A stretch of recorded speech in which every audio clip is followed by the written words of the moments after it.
ಗುರುವಾರ ವಿಧಾನ ಪರಿಷತ್ ಚುನಾವಣೆ ನಡೆಯುತ್ತೆ. ಈ ಹಿನ್ನೆಲೆ ನಾಳೆ ಬಿಡದಿಯಲ್ಲಿ ಕಾಂಗ್ರೆಸ್ ಶಾಸಕಾಂಗ ಪಕ್ಷದ ಸಭೆಯನ್ನು ಕರೆಯಲಾಗಿದೆ.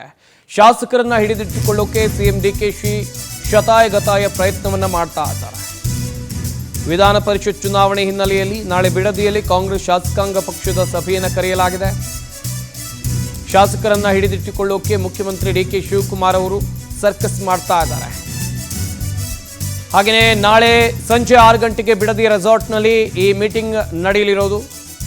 135+3 138 ಶಾಸಕರು, 5ನೇ ಅಭ್ಯರ್ಥಿ ವಿನಯ್ ಕಾರ್ತಿಕ್ ಗೆಲ್ಲಿಸುವಂತೆ ತಂತ್ರವನ್ನು ರೂಪಿಸಲಾಗಿದೆ.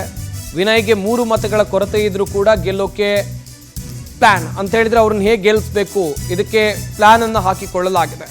ಮತಗಳ ಕೊರತೆ ಇದ್ರೂ ಕೂಡ ಅಭ್ಯರ್ಥಿಯನ್ನ ಆಕಾಡಕ್ಕೆ ಇಳಿಸಿದೆ ಜೆಡಿಎಸ್. 2 ಪಕ್ಷಗಳ ನಾಯಕರಿಗೆ ಗೆಲ್ಲಬೇಕಾದ ಅನಿವಾರ್ಯತೆ ಇದೆ. ಕೇವಲ ಅನಿವಾರ್ಯತೆ ಮಾತ್ರ ಅಲ್ಲ, ಇದು ಪ್ರತಿಷ್ಠೆಯ ಪ್ರಶ್ನೆ. ಹೀಗಾಗಿ ಮುಖ್ಯಮಂತ್ರಿ ಡಿಕೆ ಶಿವಕುಮಾರ್ ಅವರು ನಾಳೆ ಶಾಸಕಾಂಗ ಪಕ್ಷದ ಸಭೆಯನ್ನು ಕರೆದಿರೋದು ಇದು ಕುತೂಹಲಕ್ಕೆ ಕಾರಣವಾಗ್ತಾ ಇದೆ. ಯಾವೆಲ್ಲ ತಂತ್ರಗಳನ್ನು ಈ ವಿಧಾನ ಪರಿಷತ್ ಚುನಾವಣೆಗಾಗಿ ಮಾಡಿಕೊಳ್ತಾರೆ, ವೆರಿ ಇಂಪಾರ್ಟೆಂಟ್ ಆಗುತ್ತೆ. ಇನ್ನೊಂದು ಕಡೆಯಲ್ಲಿ ಅವರು ಮುಖ್ಯಮಂತ್ರಿ ಡಿಕೆ ಶಿವಕುಮಾರ್ ಅವರು ಮುಖ್ಯಮಂತ್ರಿ ಆದ ಬಳಿಕ ಕರೀತಾ ಇರುವಂಥ ಮೊದಲ CLP ಸಭೆ ಇದು. ನಾಳೆ ಸಂಜೆ 6 ಗಂಟೆಗೆ ಬಿಡದಿ ರೆಸಾರ್ಟ್ನಲ್ಲಿ ನಡೆಯುತ್ತೆ. ತಪ್ಪದೆ ಎಲ್ಲರೂ ಕೂಡ ಈ ಶಾಸಕಾಂಗ ಪಕ್ಷ ಸಭೆಗೆ ಹಾಜರಾಗಬೇಕು ಅಂತೇಳಿ ಪಕ್ಷದ ವತಿಯಿಂದ ಸೂಚನೆ ಹೋಗಿದೆ. 135+138 ಶಾಸಕರು, 5ನೇ ಅಭ್ಯರ್ಥಿ ವಿನಯ್ ಕಾರ್ತಿಕ್ ಗೆಲ್ಲಿಸೋಕೆ ರಣತಂತ್ರವನ್ನು ರೂಪಿಸಲಾಗ್ತಾ ಇದೆ. ಹೇಗೆ ಅಂತ ಹೇಳಿದ್ರೆ 3 ಮತಗಳ ಕೊರತೆ ಇದೆ ಆಲ್ರೆಡಿ, ಹೇಗಾದರೂ ಮಾಡಿ ಗೆಲ್ಲಿಸಬೇಕು. ಅಡ್ಡ ಮತದಾನ ಆಗುವಂಥ ಚಾನ್ಸಸ್ ಬೇರೆ ಪಕ್ಷಗಳಿಂದ ಇದೆಯಾ? ಅಲ್ಲೂ ಕೂಡ ಒಂದಷ್ಟು ಅಸಮಾಧಾನಿತರಿದ್ದಾರೆ, ಅವರನ್ನು ಸೆಳೆಯುವಂಥ ಪ್ರಯತ್ನ ಕಾಂಗ್ರೆಸ್ ಪಾಳ್ಯದಿಂದ ಆಗ್ತಾ ಇದೆಯಾ? ಹೀಗೆ ಅನೇಕ ಪ್ರಶ್ನೆಗಳು ಇಲ್ಲಿ ಹುಟ್ಟಿಕೊಳ್ತಾ ಇದೆ. ಯಾಕಂತ ಹೇಳಿದ್ರೆ ಈಗಾಗಲೇ ರೆಬಲ್ ಆಗಿರುವಂಥ ಶಾಸಕರು BJPಯಲ್ಲಿ ಇದ್ದಾರೆ, BJP ಪಕ್ಷದಲ್ಲಿ ಉಚ್ಚಾಟನೆಗೊಂಡಿರುವ ಶಾಸಕರು ಕೂಡ ಇದ್ದಾರೆ. ಅವರ ಮತ ಕಾಂಗ್ರೆಸ್ಗೆ ಬೀಳುವಂತೆ ಏನಾದರೂ ಪ್ಲ್ಯಾನ್ಗಳನ್ನು DK ಶಿವಕುಮಾರ್ ಅವರು ಹಾಕ್ಕೊಂಡಿದ್ದಾರೆ. ಕಾದು ನೋಡಬೇಕಾಗಿದೆ. ಈಗಾಗಲೇ ಒಂದಷ್ಟು ಈ ಹಿಂದೆ ನಡೆದ ಚುನಾವಣೆಗಳಲ್ಲೂ ಕೂಡ ಅಡ್ಡ ಮತದಾನ ವಿಚಾರಕ್ಕೆ ಸಂಬಂಧಪಟ್ಟಂತೆ ದೊಡ್ಡ ಮಟ್ಟದಲ್ಲಿ ಚರ್ಚೆ ಆಗ್ತಾ ಇತ್ತು. ಬಟ್ ಸಪೋರ್ಟ್ ಸಿಗುವಂಥ ನಿರೀಕ್ಷೆ ಮುಖ್ಯಮಂತ್ರಿ DK ಶಿವಕುಮಾರ್ ಅವರಿಗೆ ಇದೆ. ಕಾದು ನೋಡಬೇಕು. 138 ಶಾಸಕರ ಬಲ ಬೇಕು. ಒಟ್ಟು ಕಾದು ನೋಡಬೇಕು ಏನಾಗಬಹುದು ಅಂಥೇಳಿ.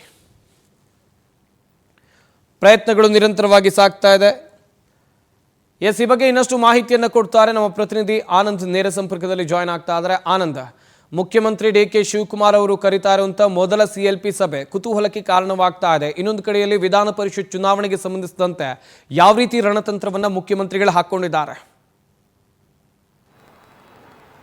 ಸಂಪತ್, ಪ್ರಮುಖವಾಗಿ 5ನೇ ಅಭ್ಯರ್ಥಿ ಗೆಲ್ಲೋದಕ್ಕೆ 3 ಮತಗಳ ಕೊರತೆ ಇದೆ. ಆದರೂ ಕೂಡ DK ಶಿವಕುಮಾರ್ ಅವರು ತಮ್ಮ ಆಪ್ತ ವಿನಯ್ ಕಾರ್ತಿಕ್ ಅವರನ್ನ ಕಣಕ್ಕಿಳಿಸಿರ್ತಕ್ಕಂಥದ್ದು ತೀವ್ರ ಕುತೂಹಲಕ್ಕೆ ಕಾರಣವಾಗಿರ್ತಕ್ಕಂಥದ್ದು.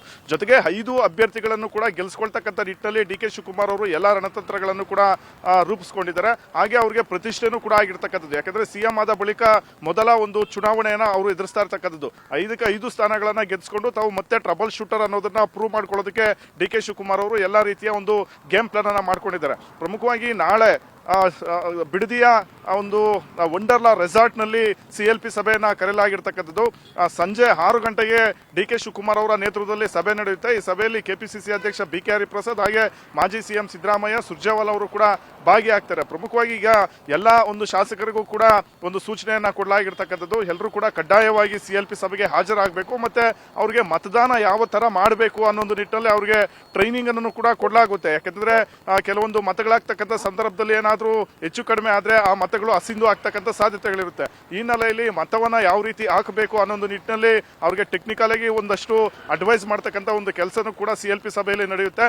ಜೊತೆಗೆ ಇಲ್ಲಿ ಪ್ರಮುಖವಾಗಿ DK ಶಿವಕುಮಾರ್ ಅವರು ಏನಿದ್ದಾರೆ, ಪ್ರಮುಖವಾಗಿ ತಮ್ಮ ಆಪ್ತನಿಗೆ ಗೆಲ್ಸ್ಕೊಳ್ತಕ್ಕಂಥ ನಿಟ್ಟಿನಲ್ಲಿ 3 ಮತಗಳ ಕೊರತೆ ಇರ್ತಕ್ಕಂಥದ್ದು. ಹಾಗಾಗಿ BJPಯ ಉಚ್ಚಾಟಿತ ಶಾಸಕರಾಗಿರ್ತಕ್ಕಂಥ ST ಸೋಮಶೇಖರ್, ಶಿವರಾಮ್ ಹೆಬ್ಬಾರ್ ಹಾಗೆ ಬಸನಗೌಡ ಪಾಟೀಲ್ ಯತ್ನಾಳ್ ಅವ್ರಿಗೂ ಕೂಡ ಗಾಳವನ್ನ ಹಾಕಲಾಗಿರ್ತಕ್ಕಂಥದ್ದು.